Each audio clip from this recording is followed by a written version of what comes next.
الحمد للہ وکفا وسلام علی عبادہ الذین اصطفی اما بعد باب اجابت الداعی فی العرس وغیرہا دعوت دینے والی کی دعوت کو قبول کرنا، شادی کی ہو یا غیر شادی کی، ولیمے کی دعوت ہو یا ولیمے کے علاوہ کوئی اور دعوت ہو، اس کو قبول کرنا چاہیے۔ امام بخاری رحمۃ اللہ علیہ اس باب سے یہ بتلانا چاہتے ہیں کہ دعوت دینے والے نے آپ کے ساتھ محبت کا اظہار کیا اور اس نے ایک خوشی میں اپنی خوشی میں آپ کو یاد کیا اور اپنی خوشی میں آپ کو شریک دیکھنا چاہتا ہے، تو یہ اس بات کی علامت ہے کہ وہ آپ کو اپنا سمجھ رہا ہے اور بڑی حد تک اندرون قلب میں آپ کے لیے وہ جگہ پا رہا ہے۔ تو اب اس کا تقاضا یہ ہے کہ آپ بھی محبت کا جواب محبت سے دیجیے، اس کیفیت قلبیہ کا جواب بھی کیفیت قلبیہ سے دیجیے، یعنی آپ بھی خوشی محسوس کیجیے، اس کی خوشی میں شرکت کیجیے اور اس کی خوشی میں اضافہ کیجیے۔ اور یہ حکم ولیمے کی دعوت سے بھی متعلق ہے اور ولیمے کے علاوہ دوسری دعوتوں سے بھی متعلق ہے، اس لیے کہ ہر دعوت میں علت وہی پائی جاتی کہ آدمی جب اپنے اوپر کوئی اللہ کی نعمت دیکھتا ہے تو اللہ کے بندوں کو جو اللہ کی عیال ہیں، الخلق عیال اللہ، حدیث میں فرمایا گیا الخلق عیال اللہ، جو اللہ کی عیال ہے اس کو خوش کرنے کی فکر کرتا ہے۔ ہم جب کسی سے خوش ہوتے ہیں تو اس کے بچوں کو بھی ہدیے دیتے ہیں، اس کے بچوں سے پیار کرتے ہیں، اس کے رشتہ داروں سے بھی انبساط اور طلاقت وجہ کے ساتھ ملتے ہیں۔ تو اپنی خوشیوں میں اور اپنے اوپر ہونے والی نعمت کے شکرانے میں ہم یہ اخلاق پیش کرتے ہیں، مظاہرہ اس کا کرتے ہیں۔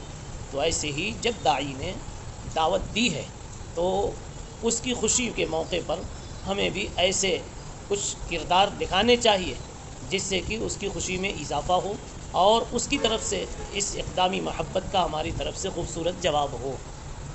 اور یہی حاصل ہے اسلام کے مزاج کا۔ قرآن مجید نے سلام کے مسئلے میں کہا ہے وَإِذَا حُيِّيتُم بِتَحِيَّةٍ فَحَيُّوا بِأَحْسَنَ مِنْهَا أَوْ رُدُّوهَا، اگر تم کو کوئی سلام کرتا ہے تو تم اس سے بہتر انداز میں جواب دو، اور وہ نہ ہو سکے تو کم از کم ویسا تو دے ہی دو جیسا اس نے سلام کیا ہے۔ کیا پتہ چلا ہمیں کسی کی طرف سے کوئی محبت ملے، نعمت ملے، منفعت ملے، احسان ملے، راحت ملے، عزت ملے، تو اس سے بڑھ کر ہمیں اپنے آپ کو بااخلاق ثابت کرنا چاہیے اور اس سے بڑھ کر اس کے ساتھ سلوک کا بلکہ حسن سلوک کا معاملہ کرنا چاہیے۔ شادی کی دعوت اگر ہے تب بھی اور غیر شادی کی دعوت ہے تب بھی، دونوں صورتوں میں اس کے ساتھ حسن خلق کا یہ مظاہرہ ہونا چاہیے۔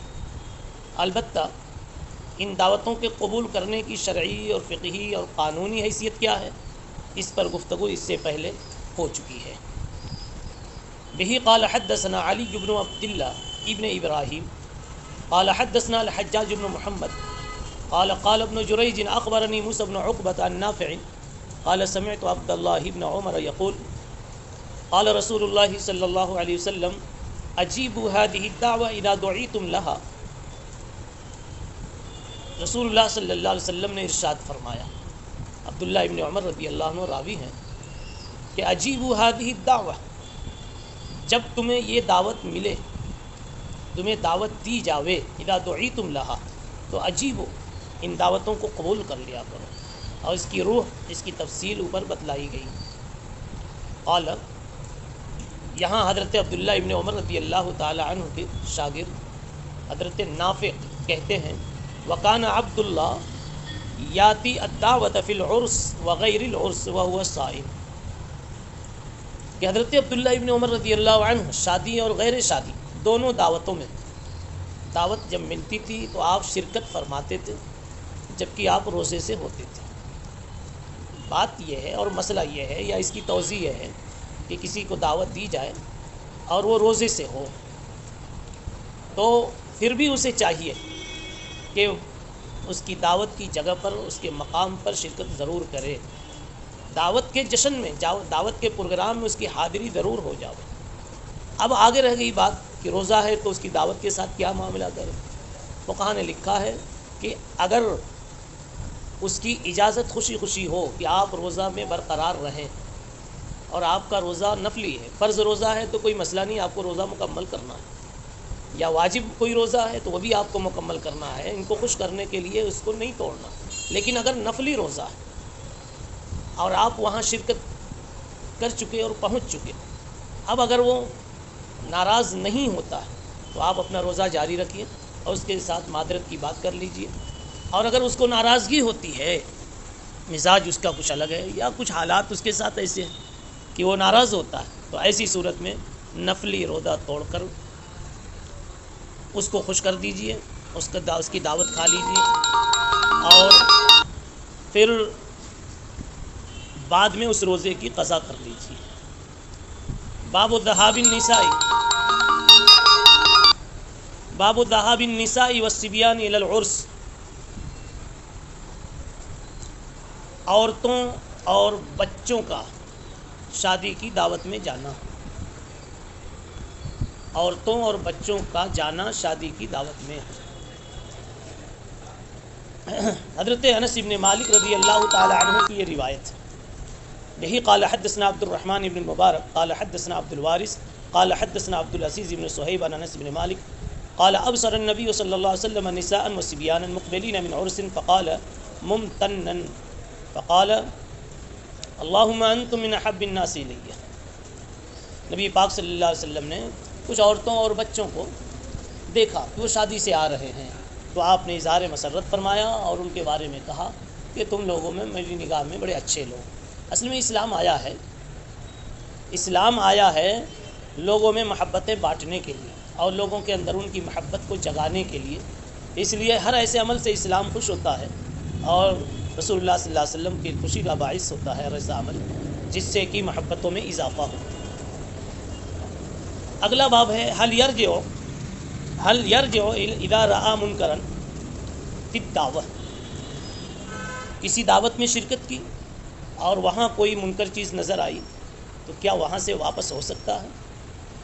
وہاں سے واپس ہو سکتا ہے. اصل میں بتانا یہی ہے کہ کوئی ایسا منکر نظر آئے تو واپس ہو بھی سکتا ہے. ورآ ابن مسعود سورۃ فی البیت فرجع ودعا ابن عمر ابا ایوب فرآ فی البیت سترا علی الجدار فقال ابن عمر غلبنا علیہ النساء فقال من كنت اخشى علیہ فلم اکن اخشى علیک واللہ لا اطعم لکم طعاما فرجع. ابن مسعود نے ایک جگہ دعوت کے پروگرام میں تصویر دیکھی، واپس ہو گئے. اور ابن عمر نے ابو ایوب کو دعوت دی.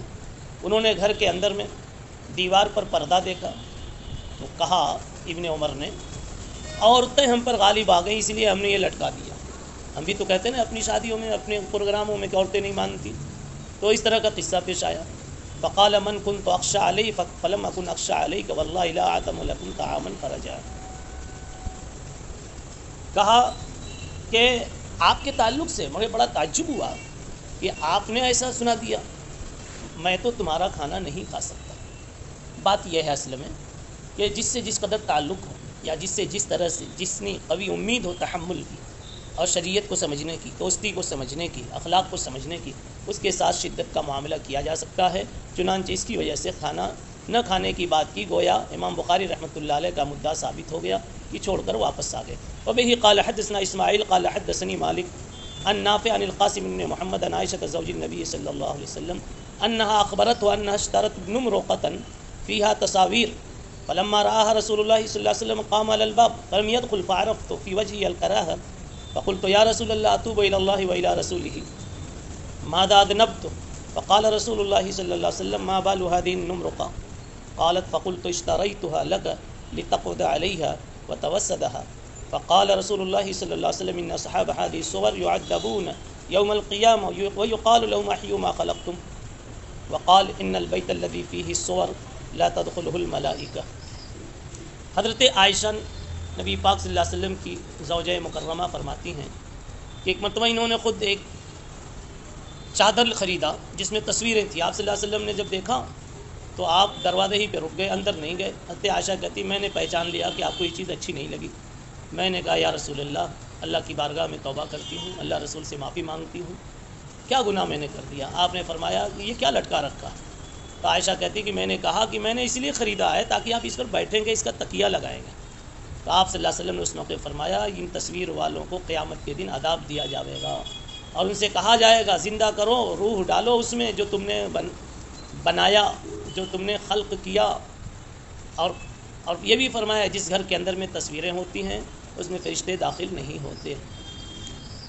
روایت کا مضمون واضح ہے کہ حضرت عائشہ رضی اللہ تعالی عنہا کے گھر میں تصویر والی چادر دیکھ کر آپ نے ناگواری کا اظہار فرمایا اور آپ نے ان کی معذرت تو سن لی، لیکن جو بنیادی بات تھی وہ بتلا دی کہ ان صورتوں، تصویروں اور فوٹو والوں کا قیامت کے دن حشر یہ ہوگا کہ ان کو عذاب دیا جائے گا، اور ایسے گھروں میں اللہ کے فرشتے رحمت والے داخل نہیں ہوتے۔